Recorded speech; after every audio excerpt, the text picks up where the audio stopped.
Eagles head coach Nick Sirianni, brought to us every single Tuesday at this time, presented by Bud Light. Bud Light wants to congratulate the Eagles on making the playoffs and encourage you to stay tuned for more exciting Eagles Bud Light pep rallies over the playoffs. Hopefully it's a 1 month journey or so into February. That's what we hope.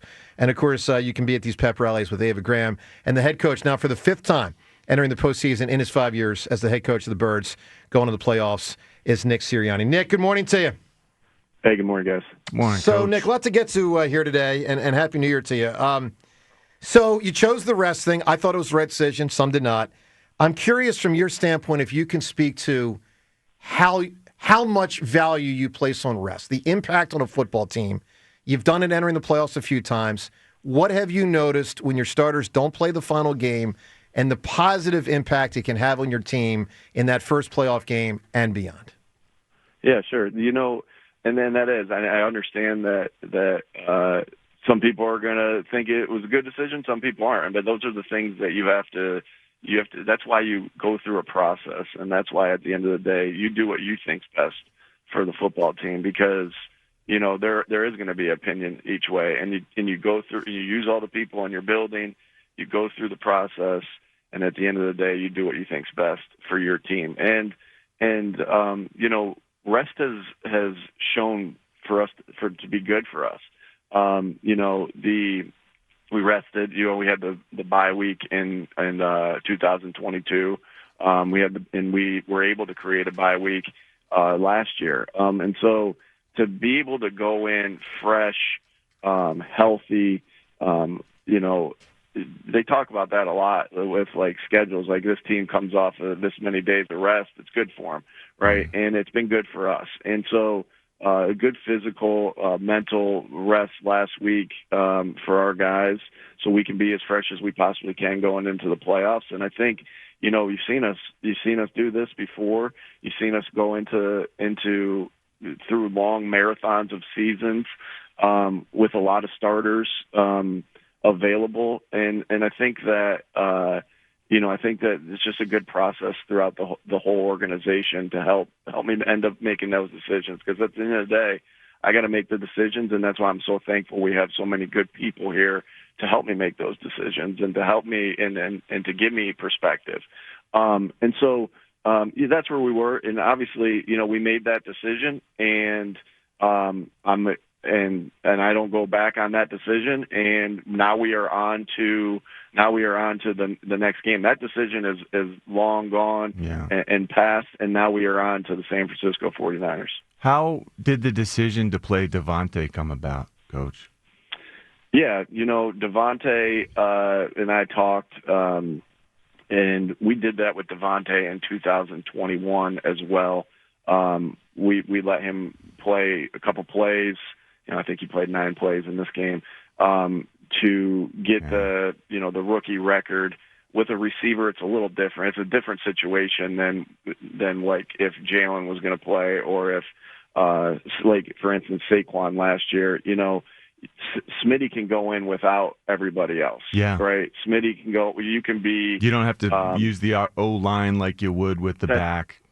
That's right. And so, again, like with Saquon, everyone would have had to go in and play last year. With Smitty, a little different with wide receiver. We can structure it the way we need to keep him safe. I was a little upset with him and I told him, make sure you get out of bounds. And he caught that very first play of the game, and he lowered his shoulder to get a couple extra yards. But, I wanted him to go out of bounds on that particular one. But, we were safe with that. And there's always a risk. We understand that. But it's just a little different situation with the receiver, and he wanted that 1,000 yards was important to him. As a coach, your job is to win football games first and foremost, period. But you also get into coaching because you want to help people achieve their goals, because coaches did that for you when you played. And, both team-wise and individually, and that was an opportunity we were able to do, and that's why we did that. Because you had the second team plan, how hard does that make it as a coach to evaluate a game like Sunday's game, and how much did the second team underperform against the Commanders based upon your expectations? I think there was a lot of good things. Obviously, we didn't win the football game, and so you're disappointed in that. But I thought there was a lot of good things, and there's a lot of good moments to teach from. And what I think too is like when some of those guys that go in and play and have some and build some momentum, that serves you well for playoffs too. Like for instance, last year, Jahan Dotson had a really good, I look up at our pictures on our wall for players of the game. Jahan Dotson last year in that Giants game was one of the players of the game on offense. And, that really gave him some confidence and did some good things that when he was called upon in the playoffs, making some big plays, both in the, blocking and receiving. And so, those things propel you into the playoffs with some of those things, and some of the guys that are going to have to play and make plays when they're called upon in that. And so, that's always a positive. And every time you step out, I don't care who you're playing. I don't care if you're playing with backups or you're playing with starters. Every time you step on the football field, whether that's in practice, whether that's in a game, that is a great evaluation tool for us and great experience for those guys.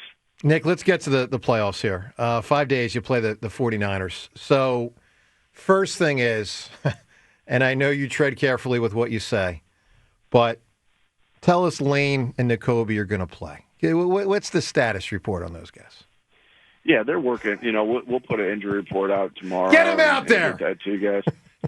But those guys are battling their tails off to get themselves back. They love this game. They love their teammates. They love this city. They love the Eagles organization, and they're doing everything they can do to be back on the field as soon as they can. And like I said, we don't have to give out anything quite yet, and we're still got another day until we practice. And then that injury report come out, and then you guys will kind of find some of that stuff out. There it is. Hey, Nick, 2022 and 23, you played this squad. Some parts the same, some different. How much stock do you put into what they did against you in 22 and 23 as you prepare? And how much is more just about, this season and the last couple of weeks and what they now do with the players they now have? Yeah, good question. That's a really good question. Kyle's been the head coach there for a long time, so you're going back to critical situations since he took over, and then of course you always go back and watch your game, which I'm anticipating that they do the same, right? You always go back and watch your game. So you watch the 22 game, you watch the 23 game, you watch your Jets game against Coach Saleh, who was the coordinator there, or was in charge of the defense there when he was the head coach. You go back and you watch some things that some of their other assistants who have been coordinators. You look at everything. You leave no stone unturned. That's there's a reason coaches don't get a lot of sleep. They're studying everything. They're looking for every angle. And so you look at everything. I have the utmost respect for this football team. They've had sustained success for a long time. Credit goes to that organization and Kyle. Like I said, just have a ton of respect for him and the job that he's done. And then, they got good players, and they've had good players there. They've just done a good job. So, well-respected opponent, and we're gonna have to do the right things throughout the week to get ourselves ready to play our best football game. This 49ers team, they were held to 3 points on Saturday, so they have that extra day. I'm sure that's somewhat of a concern, the extra rest that they get. But how did the Seahawks hold this team to 3 points, and how replicable is that by our guys? Yeah, I think I take our defense over any defense. I love our defense and the things that we've been able to do these past couple years, and and so this is going to be a challenge. This is a really good offense with really, Kyle does a great job calling it and scheming it. They got really good players. Christian McCaffrey, awesome back. Kittle, all the guys, Purdy, Trent Williams. They got a lot of really good playmakers over there. So we're going to have to, there is no big secret. We're going to have to play with great fundamentals. We're going to have to block the struck. We're going to have to tackle. We're going to have to put the guys in positions to succeed. We're going to have to be in positions, be in the right spots, and play our rules. And so, that's, and we're going to have to be physical, and we know they're going to be physical. And so, this is exciting. This is why you do this. Everybody in the playoffs got there for a reason, because they had a great, regular season, and it's going to be a battle, and, excited about that. So I've seen a phenomenon occur here where fans and even co-hosts who undervalued Jalen Hurts after this last game, they've sort of changed their tune. So I wonder if something similar happened within the team. Did McKee's struggles remind the team of Jalen's importance moving forward? Again, you mentioned, fans and co-hosts or whoever you said right there. I guess that's me. That would be you. That wasn't that veiled. Just because that's an outside opinion, that we don't. We have so much faith in him, and that doesn't mean it's an inside opinion. We know what we have there, and we know how much of a competitor he is, how good of a football player he is, and wouldn't want anybody else going to battle with as the quarterback of the Philadelphia Eagles and Jalen Hurts. Nick Sirianni with us here, getting ready, of course, for Sunday. Nick, let's talk for a moment about Saturday. I'm curious. You'll be about 24 hours from kickoff on Saturday. Do you get to peak or more than peak at the two NFC games that go on that, you have a vested interest in? Or is it 1,000% preparation for Sunday and you don't even watch those games in real time on Saturday? Obviously, we're football fans too, right? Yeah, of course. That time of the week, you're going through, even when I go home, on a Thursday, and I'm doing something at home, I'm still working on the stuff for the game that we're about to play, but I'll have a football game on in the background, and I might stay up later than normal to watch that. And it's the same thing there. You'll be still continuing to do the little things that you do and going through your routine. But of course, we love football. I don't care who's playing football. I'll watch anything that has to pertain to football. And so you'll watch that as you go, but you'll be thinking, and your mind will be completely on the San Francisco 49ers. But as you watch games, you're like, oh, that was a great play by that guy. What an awesome job on block destruction. Oh, that situation right there. You put yourself in. You kind of, as a coach, you kind of put yourself through those things. What would I do in this situation? What would I do in that? And you might look at something like, oh, I like that scheme and how they did that. Maybe that's something we can look at. So those are kind of the things you go through as a coach when you're watching football games too. Nick, final thing here. You've been coaching now a lot of playoff games for the Eagles, and congrats to you on that. And you're going to be, and most of them have been home games. I'm curious, what is it like for you as a head coach? And I really want to pump up to people that are listening right now that are going to be driving down to the link on Sunday to watch the game and be there. What is it like for you as a head coach 30 seconds before a playoff game at the link, knowing that 75,000 fans are there going crazy to cheer you guys on? What is that advantage like, and what is that feeling like as a coach? Know you about to embark on a game with that on your side? Yeah, sure. You have the advantage, right? Everything matters, and it is a huge advantage. And I know and I believe that our city more of an advantage than other cities because of the passion and how loud it's going to be and how hostile it's going to be. And so, it's awesome. It's going to be an awesome atmosphere. We'll feed off that atmosphere. Can't wait for that.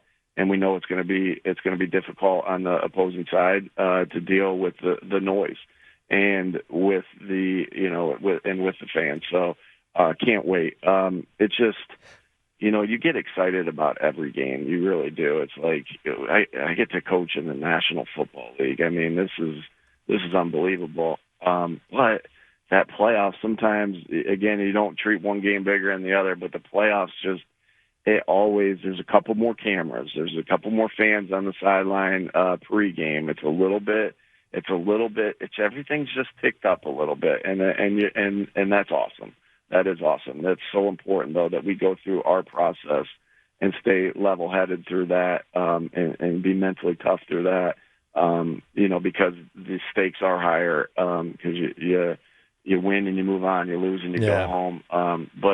And so this is why you're trying to play your best football by the end of the year, and that's our plan. Nick, you said can't wait. I'm going to raise your can't wait to a famous can't wait. We're all looking forward to Sunday. Nick, good luck to your squad on Sunday. We'll talk to you next week. Thank you, Nick. Thanks, Coach. All right, Joe.